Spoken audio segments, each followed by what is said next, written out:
you're still functioning, still reliable, still stable, still the one people count on. Nothing collapsed, nothing dramatic happened, and that's exactly why this is dangerous, because the cost doesn't announce itself, it accumulates quietly. You wake up already slightly tense, not anxious, just tight. Your jaw clenches without you noticing. Your shoulders stay elevated. Your mind starts scanning the day before your feet even touch the floor. You don't call it stress. You call it responsibility. But responsibility was never supposed to feel this heavy. There's a subtle pressure in you now, a constant internal load. You carry conversations before they happen. You prepare responses before someone finishes speaking. You anticipate problems before they exist. You don't relax, you monitor. Even when nothing is wrong, your body behaves like something might go wrong. And the strangest part? You've gotten used to it. This level of tension feels normal now. You tell yourself this is adulthood. This is maturity. This is what being dependable feels like. But deep down, something in you knows the difference between strength and strain. Strength feels grounded. This feels compressed. You don't explode, you don't panic, you just live slightly contracted. And contraction, sustained long enough, becomes exhaustion. Not physical exhaustion. You can still go to the gym, you can still work, you can still perform.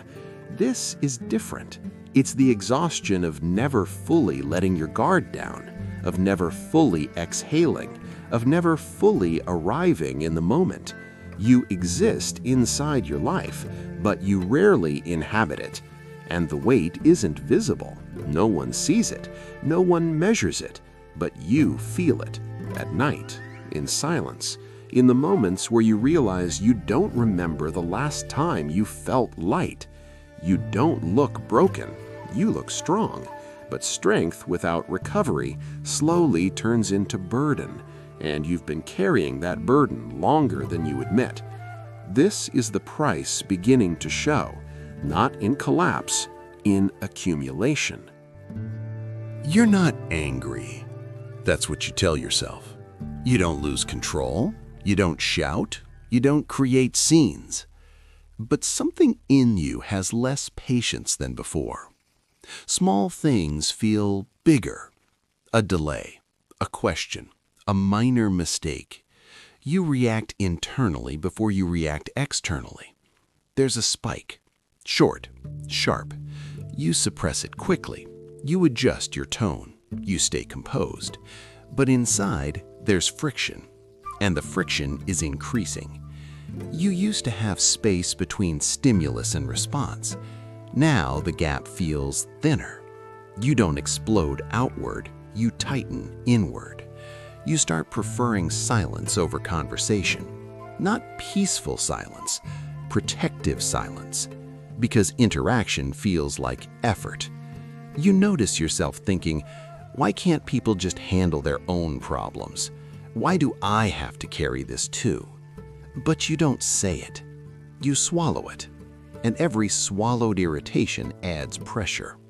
You don't resent people. You resent the weight.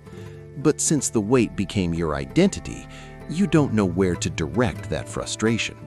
So it leaks through sarcasm, through shorter answers, through withdrawal, through that look that says, I don't have the energy for this. And the dangerous part is this: you still think you're fine. You tell yourself this is normal. Everyone gets tired. Everyone gets irritated. But this isn't momentary irritation. It's cumulative. It's what happens when you've been absorbing too much for too long. You don't feel deeply sad. You don't feel deeply joyful. But you feel easily triggered. And that contradiction should concern you. Because when emotional range narrows, reactivity increases. You've reduced what you allow yourself to feel. But the energy doesn't disappear. It compresses. And compressed emotion doesn't stay silent forever. It waits. It waits for the smallest excuse, and when it finds one, it surfaces disproportionately. Not in public, not dramatically, but enough to leave you thinking later, that wasn't me. Except it was. It was the accumulation speaking. You don't feel unstable. You feel stretched. And being stretched for too long changes your tolerance. You used to engage. Now you endure. You used to listen. Now you calculate. You used to respond. Now you manage. And managing everything is starting to manage you. The irritation isn't random. It's a signal. But you don't stop long enough to read it. You just tighten again and move on. There was a time when things moved you, not dramatically, but genuinely. A conversation could stay with you. A moment could linger. A success could energize you. A disappointment could teach you something. Now everything feels shorter. You still experience events, but they don't penetrate the same way. Good news fades quickly. Bad news gets processed efficiently. You move on, fast. You call it resilience, but sometimes it's detachment. You've trained yourself not to overreact, and somewhere along the way, you also stopped fully reacting. Your emotional responses became smaller, more contained, more measured, safer. You don't fall in love with ideas the way you used to. You don't get deeply excited. You don't get deeply hurt either. You operate in a narrow band, functional, balanced, flat. You don't feel empty, but you don't feel vivid either. You start noticing something subtle.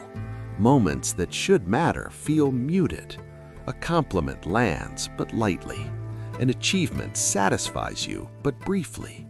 An intimate moment happens, but you're slightly distant inside it, as if part of you is observing instead of participating.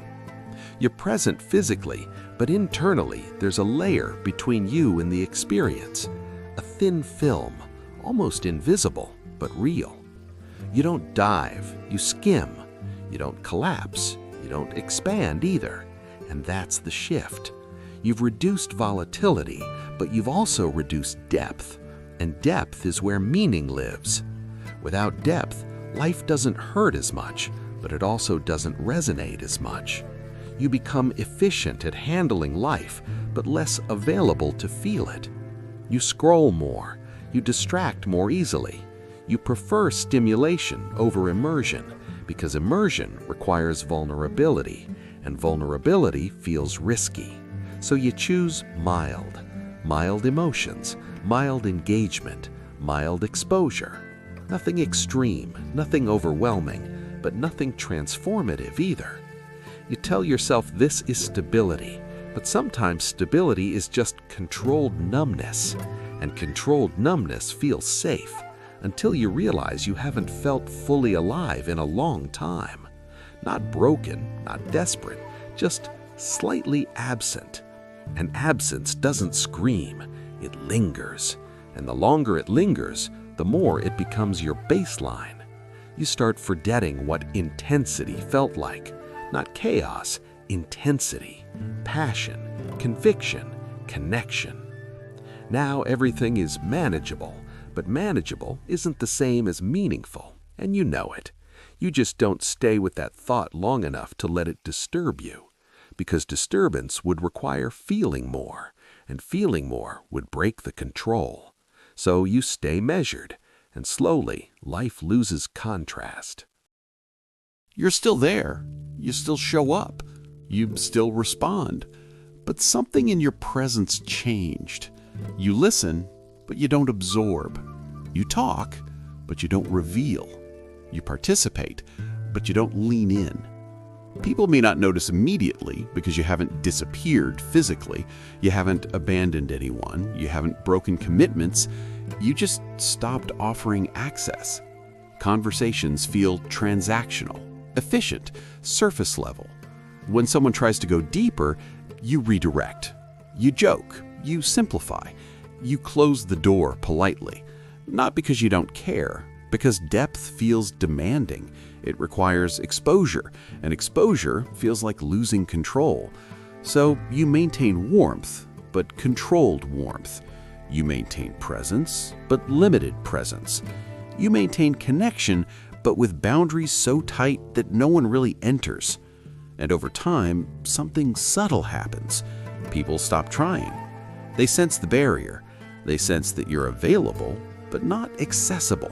You're dependable, but not open. You're steady, but not transparent. Intimacy requires risk. It requires emotional availability, and availability requires vulnerability. But vulnerability is the one thing you've been training yourself to avoid. So relationships adapt to your distance. They become lighter, more practical, less intense. You might even tell yourself, this is better, less drama.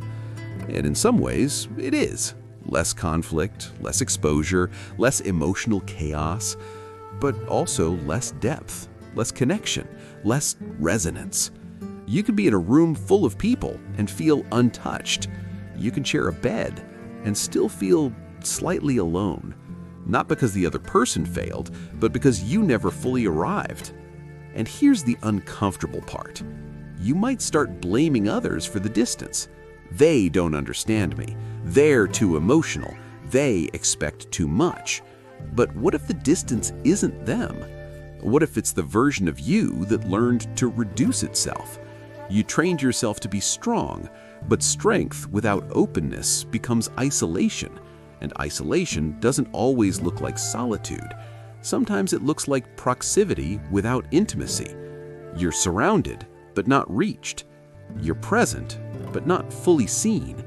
And part of you prefers it that way, because being seen would mean being exposed, and exposure feels dangerous. So you stay composed, and slowly, connection becomes maintenance, not encounter, not immersion. Maintenance. And maintenance doesn't build depth. It preserves surface. And surface, no matter how stable, cannot satisfy something that longs to be fully known. You're still achieving, still moving forward, still checking boxes. On paper, nothing collapsed. In reality, nothing feels deeply anchored either. You complete tasks, you reach goals, you move to the next thing, and the satisfaction window keeps shrinking. What used to feel like momentum now feels like maintenance.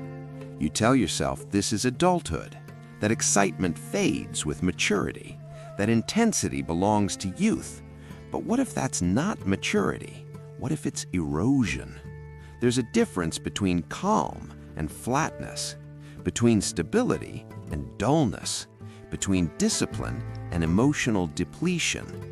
You wake up knowing what you have to do, you execute, you perform, you close the day. And somewhere in that cycle, you stop asking why. Not in a dramatic existential crisis way, just in a quiet, fading way. You don't question your life, you just stop feeling deeply connected to it. There's no burning dissatisfaction, just a subtle thinning of meaning. Things matter, but they don't resonate. You care, but not intensely. You move, but without ignition. And ignition is important because ignition gives direction. Without it, you drift efficiently. You're not lost, you're structured. But structure without vitality becomes routine, and routine without awareness becomes autopilot. You notice yourself going through days without fully registering them. Conversations blur, weeks pass quickly, milestones arrive and leave, and you feel like an observer of your own timeline, not disconnected enough to panic, not engaged enough to feel alive, just slightly outside your own experience. You don't hate your life, you don't love it deeply either. It functions, and that word becomes your identity, functional. You're a functional man, a functional partner, a functional professional, a functional presence. But you weren't meant to be functional, you were meant to be conscious.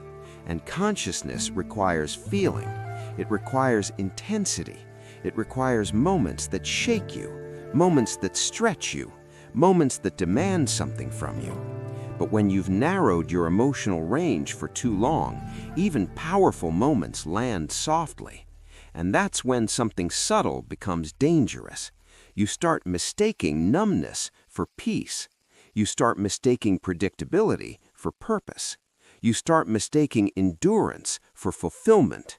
And because nothing is dramatically wrong, you keep going, efficiently, productively, respectively. But internally, something keeps thinning, not loudly, quietly. And thinning meaning is harder to detect than losing it all at once, because collapse forces awareness, erosion does not. It just keeps taking small layers, until one day you look at your life and realize it works, but it doesn't move you. You sleep, but you don't feel restored.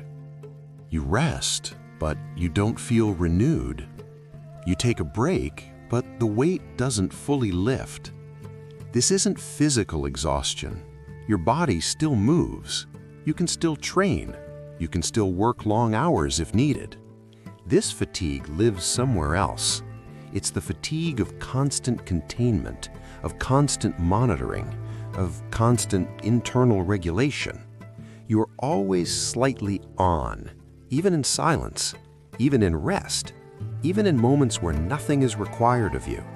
There's a background tension, a low-frequency hum. You can't point to a specific problem. There isn't a dramatic crisis, just an ongoing demand to remain composed. And remaining composed takes energy, more than you admit. You've convinced yourself that because you don't complain, you're not drained. But suppression consumes fuel. Holding emotion consumes fuel. Anticipating problems consumes fuel. Carrying everything internally consumes fuel. And when the tank slowly empties, it doesn't announce itself loudly. It shows up in smaller ways. Less enthusiasm, less curiosity, less patience. You wake up and the day already feels long. Not unbearable, just heavy. You used to have moments of spontaneous drive. Now motivation feels scheduled. You used to feel pulled by something. Now you push yourself forward. And pushing constantly without being internally pulled creates friction. You tell yourself to be disciplined, to stay focused, to keep moving, and you do. But movement without inner vitality feels mechanical. You start living by obligation, not inspiration. You do what's required, but rarely what ignites you. And here's the part you don't say out loud. Sometimes you fantasize about disappearing, not dying, just pausing existence, stepping out of responsibility, stepping out of expectation, stepping out of performance, just for a moment, to not be needed, to not be strong, to not be the stable one. You don't act on it, you don't even speak it, but the thought visits, because carrying everything without being emotionally replenished creates quiet depletion. And depletion doesn't always look like collapse. Sometimes it looks like functioning on reserve. You're still effective, still dependable, still in control, but internally you're operating on less than before. And when you operate on reserve long enough, one of two things happens. You either harden further or something cracks. And right now, you're closer to that edge than you admit. Not because you're weak, but because no system sustains indefinite compression. Even strong structures fracture under constant load. You've reduced volatility, you've reduced exposure, you've reduced risk, but you've also reduced recovery. And without recovery, even the strongest man begins to thin. You don't collapse, you continue. And continuing becomes your identity. But continuing without renewal is not strength, it's survival mode. And survival mode is not meant to be permanent. You didn't break. You didn't fail. You didn't fall apart. That's what makes this difficult to confront. The price you're paying isn't visible. It's internal, gradual, psychological. You're not losing your life, you're losing intensity. You're not collapsing under pressure, you're adapting to it over and over again until adaptation becomes erosion. You've learned to function under emotional compression, to stay measured, to stay composed, to stay necessary. But necessity is not nourishment, and control is not vitality. You built stability, but stability without expansion becomes confinement. You built reliability, but reliability without openness becomes distance. You build strength, but strength without renewal becomes depletion. And the dangerous part is this: from the outside, you still look solid. From the inside, something keeps thinning. Not dramatically, not catastrophically, just quietly. Your reactions shrink, your emotional range narrows, your relationships cool, your meaning softens, your energy lowers. And because nothing explodes, you keep telling yourself you're fine. You compare yourself to men who collapse. You compare yourself to chaos. You compare yourself to dysfunction. And by comparison, you look stable. But stability is not the same as aliveness. And that's the line you've been avoiding. The cost of constant control is distance from yourself. The cost of emotional containment is reduced depth. The cost of being the strong one is rarely being replenished. And over time, you stop noticing what you're missing until one quiet moment forces the question: if nothing changes, what kind of man will you be in 5 years? More respected? Maybe. More efficient? Probably. But more alive? More connected? More present? Or just more adjusted to less? You didn't choose collapse. You chose endurance. But endurance without awareness slowly reshapes you, not into someone broken, into someone diminished. And diminished is harder to detect than broken, because diminished still works, still shows up, still performs, but it no longer burns. And something in you knows the difference between existing and being fully alive. The question isn't whether you can continue like this. You can. The real question is, how much of yourself are you willing to keep trading for stability? The price is being paid, quietly, and silence sustained long enough always leaves a mark.